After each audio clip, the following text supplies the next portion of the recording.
আমাদের আরেক প্রতিনিধি সুপ্রকাশ চক্রবর্তী রয়েছেন বিজয়গড় জ্যোতিষ রায় কলেজে। সেখানে যাদবপুর কেন্দ্রের ভোট গণনা চলছে। যাদবপুর প্রথম থেকেই হাই ভোল্টেজ কেন্দ্র। সুপ্রকাশ, এই হাই ভোল্টেজ কেন্দ্রে গণনা শুরুর পরিবেশ ঠিক কি রকম? রাজ্যের ৪২টা লোকসভা কেন্দ্রের ভোট গণনা ইতিমধ্যেই শুরু হয়েছে। ৪২টি লোকসভা কেন্দ্রের জন্য ৫৫টি কেন্দ্রে গণনা হচ্ছে।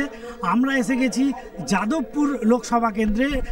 যাদবপুর লোকসভা কেন্দ্রের যে ৭টি বিধানসভা তার গণনা হচ্ছে বিজয়গড় জ্যোতিষ রায় কলেজে। ইতিমধ্যেই দেখছো যে গণনার কাজ শুরু হয়েছে এবং প্রথমে যেটা জানা যাচ্ছে যে প্রথমে ব্যালট ভোট তার গণনা হবে এবং তারপরে ইভিএমের গণনা শুরু হবে।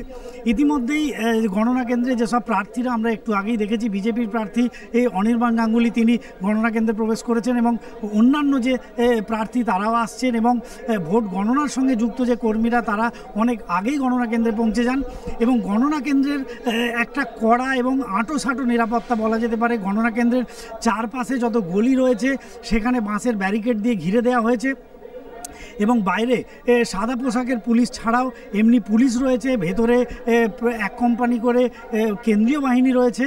মানে গণনা কেন্দ্র যে করা হয়েছে এবং গণনার যে কাজ চলছে তা কিন্তু কমপ্লিটলি সম্পূর্ণভাবে একটা কড়া নিরাপত্তার মধ্যে চলছে।